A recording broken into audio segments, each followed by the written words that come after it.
ये लोग हैं जिन्होंने तेजस फाइटर प्लेन के प्रोजेक्ट को ठंडे बस्ते में डाल दिया था। यही लोग हैं जिन्होंने वर्षों तक सेना के अंदर एकरूपता, एकात्मता लाने के लिए सीडीएस पद के गठन को लटका कर रखा। यही लोग हैं जिन्होंने सेनाओं को आधुनिक बनाने के लिए जरूरी रिफॉर्म्स नहीं होने दिए। यही लोग हैं जिन्होंने हमारे पूर्व फौजियों को 1 रैंक 1 पेंशन, ओआरओपी 40 साल तक झूठ बोला। भाइयों बहनों, और कैसा झूठ, ये सेना के जवानों की आंख में कैसी धूल झोंकते हैं। और मुझे याद है 2013-14 के चुनाव में यहां पंजाब में आकर के पूर्व सैनिकों के साथ छोटी छोटी अपनी मीटिंगें करके हवा फैलाते थे कि ओआरओपी कर दिया। कैसी बेईमानी की। जरा मैं, पंजाब तो पूर्व सैनिकों की धरती है, हिमाचल पूर्व सैनिकों की धरती है, मैं जरा बताना चाहता हूं इन्होंने क्या किया। मैंने 2013 में जब मुझे प्रधानमंत्री पद का उम्मीदवार घोषित किया तो मैंने रेवाड़ी में सबसे पहली पूर्व सैनिकों की रैली की। उस रैली में मैंने घोषणा की कि हमारी सरकार बनेगी तो हम 1 रैंक 1 पेंशन लागू करेंगे। तो ये घबरा गए, बोले मोदी ऐसी चीज लाया है कि मर जाएंगे। तो इन्होंने क्या किया, आनन फानन में 500 करोड़ रुपया रख करके बोल दिया कि ओआरओपी लागू। ऐसा झूठ। आप देखिए, जब मैंने इसको लागू किया 1.25 लाख करोड़ रुपया पूर्व सैनिकों के खाते में जमा किए। 1.25 लाख करोड़ रुपया तब ओआरओपी हुआ है। ये 500 करोड़ में खेल खेलते थे। यानी कितना झूठ बोलते हैं ये लोग।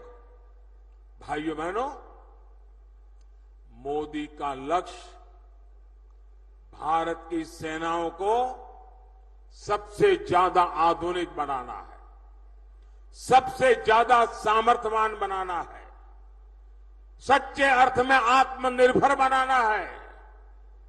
लेकिन मोदी के इस अभियान से इंडी वालों की काली कमाई के रास्ते बंद होते हैं। इसलिए ये मोदी पर अपना गुस्सा निकाल रहे हैं। और भाइयों बहनों, साफ है, सेना बनती है तो हमें हर चीज में ध्यान रखना होता है कि मुकाबला किससे करना है। लड़ाई होगी तो किसके साथ होगी, युद्ध होगा तो किसके साथ होगा, उसकी ताकत क्या है, उस हिसाब से हमारी की सेना को तैयार करना होता है। सिर्फ 26 जनवरी में परेड के लिए सेनाएं तैयार नहीं की जाती है। सेना लड़ाई के लिए तैयार की जाती है, दुश्मन के दांत खट्टे करने के लिए तैयार की जाती है, मां भारती की रक्षा के लिए तैयार की जाती है। लेकिन इन्होंने सेना को भी राजनीति का हथियार बना दिया है। इससे बड़ा पाप कोई नहीं कर सकता है। और मैं इंडिया अलायंस वालों को कह रहा हूं, मैं चुप बैठा हूं, इसका मतलब ये समझिए, गलती मत कीजिए मोदी को समझने की। अगर मोदी जिस दिन मुंह खोलेगा तो हमारी 7 पीढ़ी के पाप निकाल करके रख दूंगा।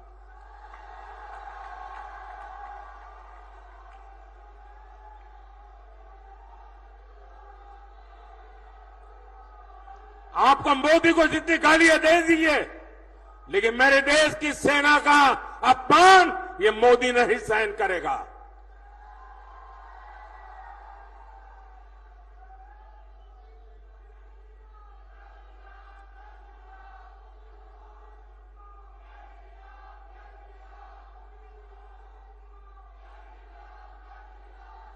भाई और बहनों, गरीब का ये बेटा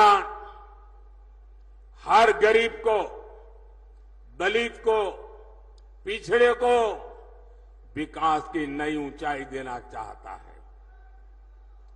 आने वाले 5 साल मेरे किसान भाई बहनों के कल्याण के लिए, मेरे गरीब भाई बहनों को गरीबी से बाहर निकालने के लिए, हमारे नौजवानों को नए अवसर देने के लिए और हमारी नारी शक्ति की भागीदारी को बढ़ाने के लिए उत्कृष्ट समय होने वाला है।